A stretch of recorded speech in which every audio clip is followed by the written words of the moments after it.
up from an epic week of sport, we have the Hungarian GP, which is going to be a landmark moment in this season because after that, we have to wait. There's going to be a bit of a summer break, and that kind of sucks. But at least we come to this race with so much sporting goodness.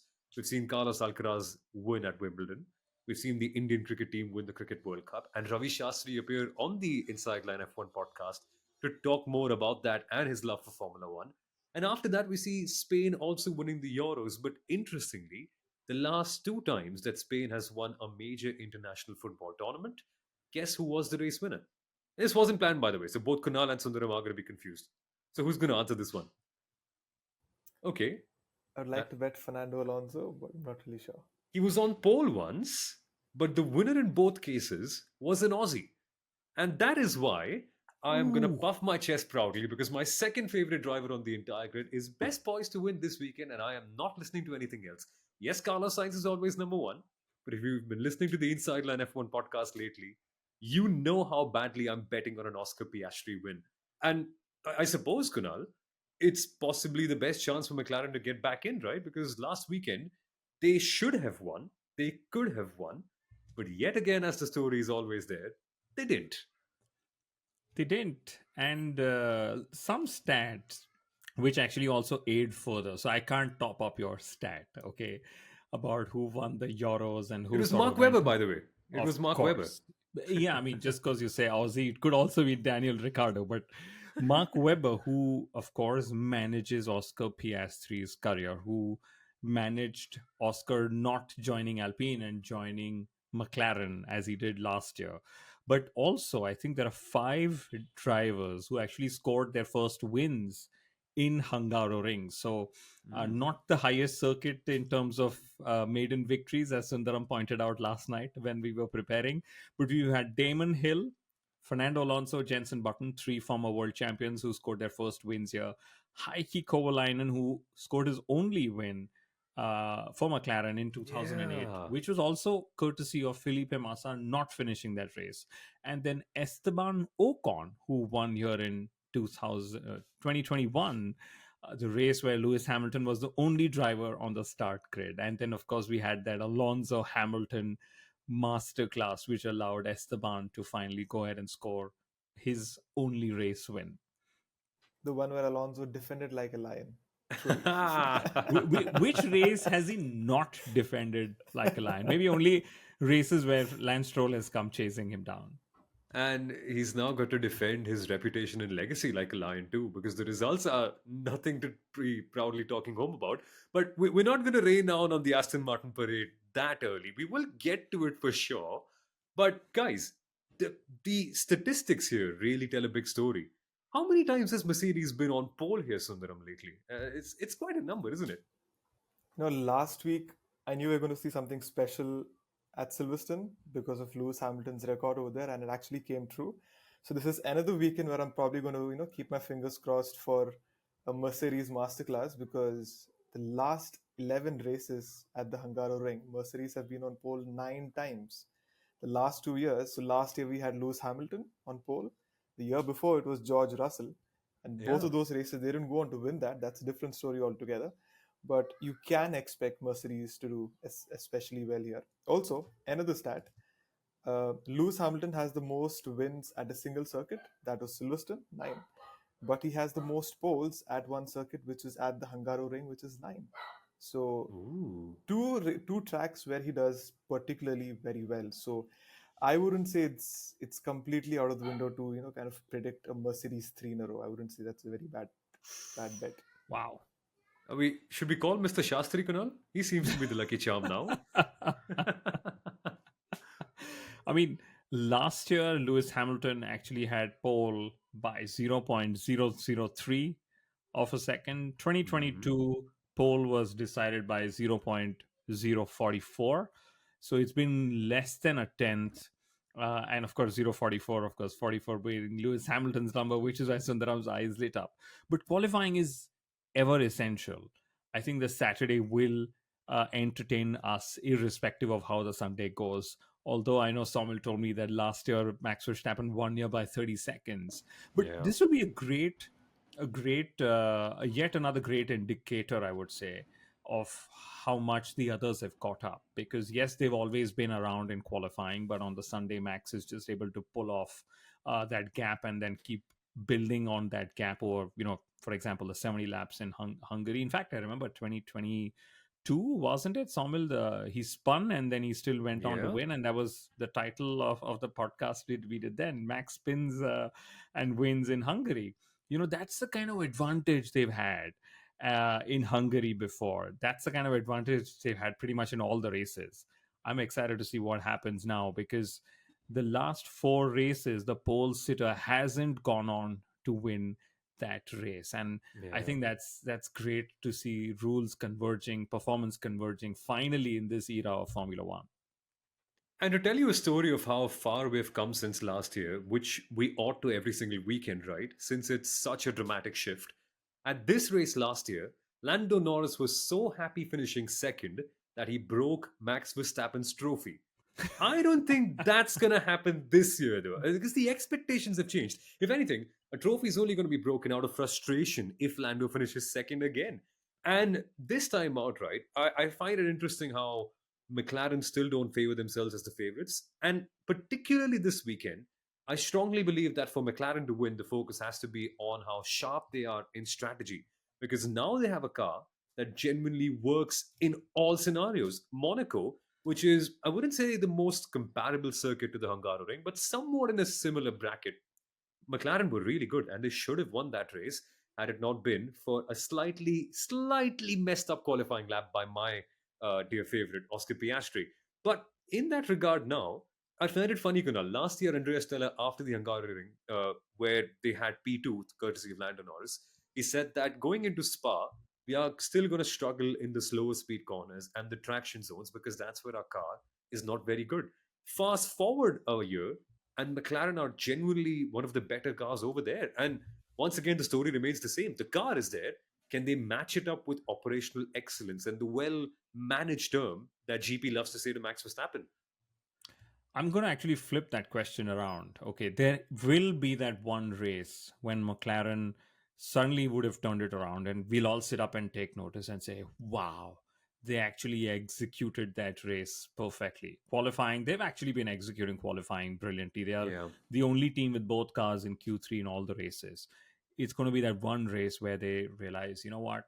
We're not going to get these chances often. We genuinely have a quick car. We have to take those chances when they come. And Zach Brown has been making all these statements, which I don't sort of agree with. I think he's a great business person, but he should probably leave the sporting prowess to Andrea Stella, which he has done so. But he said, we're not going to win like Red Bull. We are not going to win. There was a word he used. He's saying win at all costs. But the truth is, you have to be ruthless in Formula One. You have to Yeah. want to win at all cost, and that doesn't mean you cheat, of course. But what that means is you are always ready to claim a win when it comes your way. In McLaren's case, it's been the other way, that when a win has come their way, they've been like, "Oh my God, we're gonna win! It's too soon. We're not supposed to win too soon.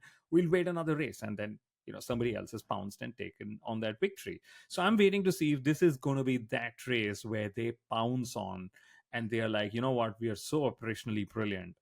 Few races that we took to learn, we've actually learned. And we were quick around Monaco. This is Monaco without the walls. So we should be quick here, because I don't think Ferrari is going to be quick here. They were quick in Monaco, but they've had those upgrades which have sort of taken drivability away from them. So I would definitely bet on McLaren being right there, because there was one team that actually struggles on street circuits, Singapore, Monaco included, and that's Red Bull Racing. The minute they have to go lower on that floor, or they have to go lower to extract performance from that floor, and there are these bumps and curbs they have to ride, they suddenly get unsettled. So Monaco without the walls is where I'm expecting McLaren to bounce back. And here's an interesting fact, actually. While I was doing my research, we Mhm. call it Monaco without the walls, right? Why? Of course, everyone will say it's because it is tight and twisty, low to medium speed corners, all of them flowing, hardly a straight out there. The only difference is in Monaco you literally have the walls. In Hungaroring, the walls are just after the gravel or whatever. But interestingly, when you go back in history, they actually designed the Hungaroring to mimic